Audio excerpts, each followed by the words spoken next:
చేర్పు అయ్యాక ఏమైనా జరుగుతుందో తెలియదు. సార్ విద్యార్థి సంఘాల నిరసన లోకేష్కు లేఖ. విద్యార్థి సంఘాలన్నీ కలిసి లేఖ రాసండి, లేఖ రాయాలి మా విద్యామంత్రి కానీ. ఏమి అంటే ఒక నిర్ణయం వాళ్ళు తీసుకున్నారు, ప్రభుత్వం జూనియర్ కాలేజీల్లోకి తర్వాత స్కూళ్ళ పాఠశాలల్లోకి విద్యార్థి సంఘాలను అనుమతించకూడదు. అవి విద్యార్థి సంఘాలు విద్యార్థి ఉద్యమాలు వీటికి దూరంగా ఉండాలని. ఇప్పుడు విద్యా సంస్థల్లో యూనియన్ ఎన్నికలు ఎత్తేయటమే న్యాయం కాదు అని అందరము చెప్పాము. చంద్రబాబుతో సహా అందరూ విద్యా సంస్థల్లో విశ్వవిద్యాలయాల్లో ఉన్నప్పుడు నాయకులుగా ఉండి తర్వాత పెరిగిన వాళ్ళే కదా. వెంకయ్య నాయుడు అయినా, చంద్రబాబు నాయుడు అయినా, లేకపోతే బివి రాఘవులు అయినా, ఇంకా చాలామంది, జైపాల్ రెడ్డి అయినా. అటువంటిప్పుడు మనం యూనియన్లు లేకుండా చేయడం న్యాయం కాదు అనే అభిప్రాయం ఒకటైతే, అసలు విద్యార్థి సంఘాలు కూడా వెళ్ళకూడదు. ఒక స్కూల్లోనో ఒక సమస్య ఉందంటే ఆ స్కూల్లోకి విద్యార్థి సంఘాల నాయకులను రానివ్వకూడదు. అంటే సంస్థలు, ఇక్కడ సంఘాలు అంటే విద్యార్థి యూనియన్ కాదు, బయటి సంస్థలు కూడా రాకూడదు అనే వైఖరి తీసుకునేటైతే ఇంకా ప్రజాస్వామికమైన పద్ధతి ఏమవుతుంది? మూడో సమస్య ఏమంటే ప్రైవేట్ విద్యారంగం చాలా ఎక్కువగా ఉంది. ప్రైవేట్ విద్యా సంస్థలు ఉన్నాయి, జూనియర్ కాలేజీలు ముఖ్యంగా. పిల్లలు ఆత్మహత్యలు చేసుకుంటున్నారు, ఫీజులకు సంబంధించి కానీ, నిర్బంధాలకు కొట్టారనో దౌర్జన్యం చేశారనో ఇలాంటి చాలా సమస్యలు వస్తున్నాయి.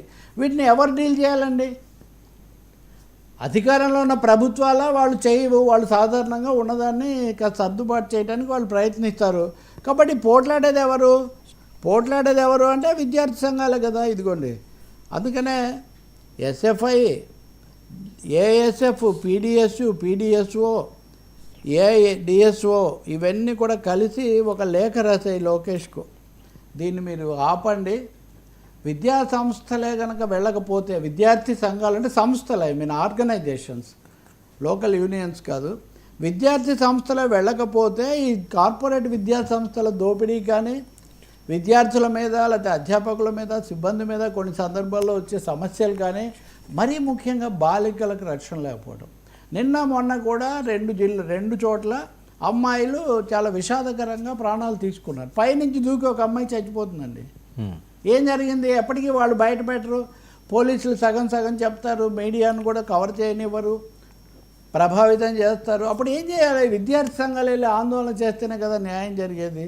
మరి లోకేష్ దీని మీద ఏం స్పందిస్తారో విద్యామంత్రిగా మనం చూడాలి. కానీ ఇది విద్యార్థులకు ప్రజాస్వామికంగా ఉండే హక్కు, అలాగే విద్యా వ్యవస్థ, విద్యా సంస్థల రక్షణ అక్కడ, దానికి సంబంధించి ఇది న్యాయం కాదు అనే అభిప్రాయం బలంగా వస్తుంది. కార్పొరేట్ విద్యా సంస్థలను విస్తృతంగా ప్రోత్సహించుకుంటూ అసలు కార్పొరేట్ విద్యా సంస్థలు రాష్ట్రంలో చక్రమే తిప్పుతున్నారు.